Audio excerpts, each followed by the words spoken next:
Oke, berjumpa lagi di video saya. Ini pengambilan video yang kesekian kali karena ada kendala tadi. Oke, di kesempatan hari ini saya mau membahas soal PPL yang menjadi program mata kuliah di PPG ini, dan sebenarnya sudah dilaksanakan beberapa minggu yang lalu. Karena kalau dilihat dari waktu pelaksanaannya ini juga sebenarnya awal-awal ketika masuk perkuliahan PPG ini ya. Nah, kalau teman-teman lihat di channel YouTube saya ada video tentang asistensi mengajar yang sudah di-upload. Di situ juga dijelaskan bagaimana praktik dari mata kuliah PPL ini ya. Sebenarnya itu topik ketiga, tapi karena saya semangat mengerjakan yang itu, jadi saya upload itu duluan. Nah, tapi di sini saya juga mau menjelaskan soal topik satu, yakni orientasi yang sudah dilaksanakan beberapa waktu lalu, dan teman-teman juga pasti juga sudah melaksanakan. Dan bagaimana pelaksanaannya, kegiatannya, dan hal-hal yang bisa direfleksikan, simak video ini.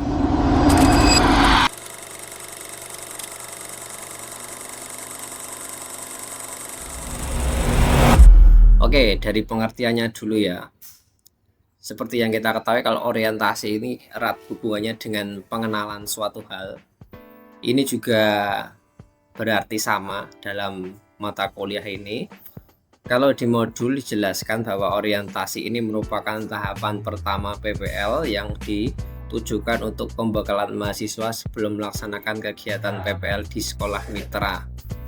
Nah, ini sebenarnya kalau kita lihat secara prakteknya itu sama dengan dulu ketika kita berada di S1 melaksanakan PLP kalau di kampus saya. Itu merupakan suatu program mata kuliah yang mengharuskan mahasiswa untuk melakukan praktik di sekolah. Nah, kalau ditinjau dari jenis kegiatannya, ini kan masih semacam pengenalan ya. Itu juga sama dulu ketika PLP itu ada dua. PLP yang satu itu pengenalan lingkungan sekolah, dan PLP yang kedua itu praktik pembelajaran. Nah, ini mungkin sama dengan PLP yang pertama ya, kalau di Universitas Sanata Dharma ya.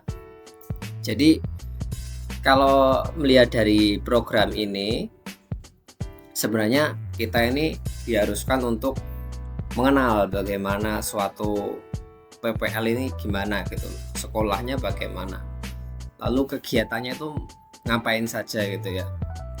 Nah, maka dulu ketika pelaksanaan topik yang pertama ini, mahasiswa itu dikumpulkan menjadi satu di LPTK masing-masing tentunya untuk melakukan semacam briefing atau sosialisasi yang dilaksanakan dan dipandu oleh ketua program studi PPG ya, atau koordinator PPG di masing-masing LPTK ya.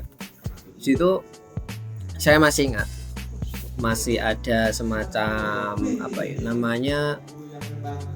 pembekalan yang diberikan seperti di S1 dulu, dan banyak hal yang diharapkan. Misalnya ketika selesai ini, mahasiswa diminta untuk membuat semacam portofolio yang berisi track record atau catatan bagaimana selama PPL di PPG ini ya. Lalu ada hal-hal yang diharapkan, misalnya di topik-topik selanjutnya, misal untuk mengajar atau membuat modul, kemudian membuat video UKIN gitu ya. Itu dijelaskan. Nah, tapi yang menjadi perhatian itu sebenarnya adalah bagaimana orientasi ini sebenarnya memberi paradigma baru soal bagaimana ketika mahasiswa itu terjun di sekolah ketika menjadi mahasiswa PPG gitu ya. Beda mungkin dengan S1 itu yang sifatnya masih ya untuk belajar ya, tapi kalau di PPG ini lebih pada bagaimana mahasiswa itu mengenal dengan dekat dan secara mendalam dengan lingkungan sekolah. bagi saya itu merupakan hal yang agak kurang berguna ya, karena saya dulu juga pernah melakukan ini. Pemahaman saya ketika PPL itu mahasiswa langsung ngajar gitu, tidak usah mengenal gitu ya, karena kita yang di PPG ini kan kurang lebih sudah pernah ke sekolah dan pernah mengobservasi sekolah bagaimana.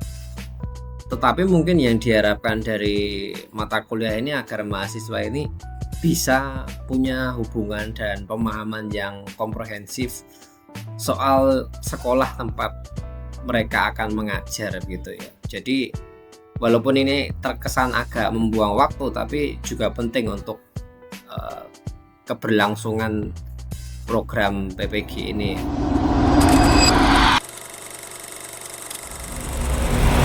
Nah, kalau kita melihat dari modul yang diberikan ini sebenarnya kegiatannya pengenalan ya.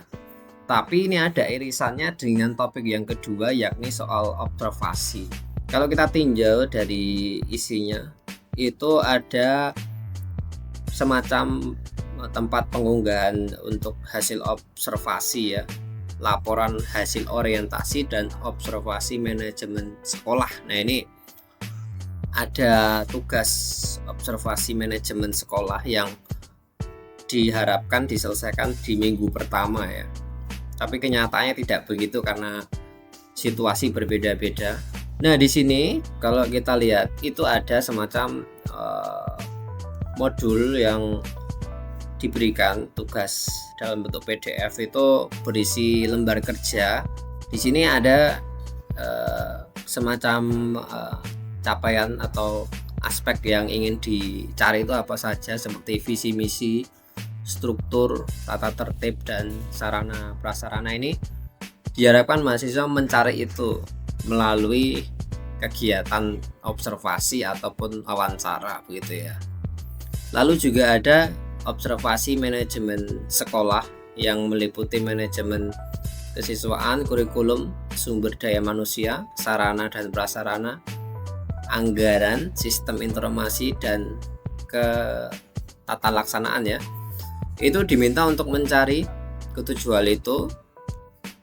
Kalau dalam pelaksanaannya mungkin ini agak sulit kalau dilaksanakan secara mandiri ya, maka secara realistis ini dilaksanakan secara kelompok, kendati di modul diminta untuk dilaksanakan secara mandiri ya. Di sisi lain sebenarnya juga pelaksanaan kegiatan ini juga harus memperhatikan bahwa sekolah ini repot tidak kalau mahasiswa ini dilakukan observasi ke wakil kepala sekolah, tenaga pendidik. Itu coba kalau dilaksanakan secara individu kan merepotkan sekolah, maka secara efektif sebenarnya dilakukan secara berkelompok sehingga data yang didapatkan itu sama dan bisa diambil dalam tempo yang singkat saja, tidak usah berulang-ulang. Nah, itu merupakan alasan kenapa program ini dilaksanakan secara berkelompok. Lalu bagaimana pelaksanaannya? Kemarin di sekolah sebenarnya saya melakukan ini dengan bantuan kerjasama teman dari bidang matematika. Kami jumlahnya totalnya ada ber-11. Akhirnya dibagi tugasnya itu yang ke visi misi siapa gitu, ke struktur siapa gitu, lalu ke manajemen kesiswaan siapa. Itu kan ada pihak yang mengurusi hal-hal tersebut, misalnya di waka kesiswaan, waka di sarana prasarana, dan lain-lain. Jadi itu dibagi tugasnya sehingga nanti datanya itu bisa terkumpul dengan lebih cepat dan efisien secara waktu ya. Kemudian setelah data terkumpul, sebenarnya ini dalam tempo 1-2 hari selesai ya, tapi kenyataannya tidak. Kenyataannya ini dilaksanakan lebih daripada 1 bulan. Kenapa bisa begitu? Padahal sudah melibatkan kerjasama antar bidang 11 orang gitu ya. Karena di sini tidak semua pihak yang memangku kepentingan dan punya informasi soal hal-hal yang diharapkan dalam modul ini bisa dihubungi dan diwawancarai secara tepat waktu. Apakah ini kesalahan sekolah? Tentu tidak. Karena di sini kegiatan ini juga memerlukan keseriusan dan waktu serta dedikasi. Kalau ada yang sedang sibuk tidak bisa kita paksa. Kalau ada yang sedang berhalangan juga tidak bisa kita paksa untuk melakukan wawancara. Maka untuk beberapa pihak di sini agak terkendala ya, tidak bisa langsung dapat datanya secara cepat. Tapi yang paling agak lama ini sebenarnya ada, kalau kemarin saya ini ada di yang di manajemen apa ya kemarin ya, sepertinya di bagian struktur organisasi. Itu saya ingat hampir atau malah lebih dari sebulan untuk mendapatkan data itu, karena kami ada semacam selisih pendapat. Di sekolah itu kan ada pergantian kepengurusan kepala sekolah, jadi strukturnya otomatis ganti, sehingga ini mau pakai yang lama atau yang baru, makanya agak bingung. Nah, ada yang mau pakai yang lama kan juga harus memperhatikan juga yang mau cepat ya. Makanya di sini saya memutuskan akhirnya secara mandiri dan inisiatif itu untuk mengambil data yang lama saja untuk mempercepat efisiensi pengerjaan. Nah, akhirnya datanya dapat, langsung saya masukkan saja, dan pada akhirnya ini bisa diselesaikan beberapa waktu lalu, belum lama dari saya melakukan asistensi. Jadi bisa dilaksanakan kurang lebih sebenarnya cepat, tapi karena prosesnya ini agak ditunda-tunda, maka ini terkesan agak membuat program-program yang lain itu juga agak terganggu ya. Maka dari itu kemarin pelaksanaannya sebenarnya kalau mau cepat ya itu seminggu selesai ya, tapi karena ada 1-2 hal yang mengganggu, makanya ini menjadi lama.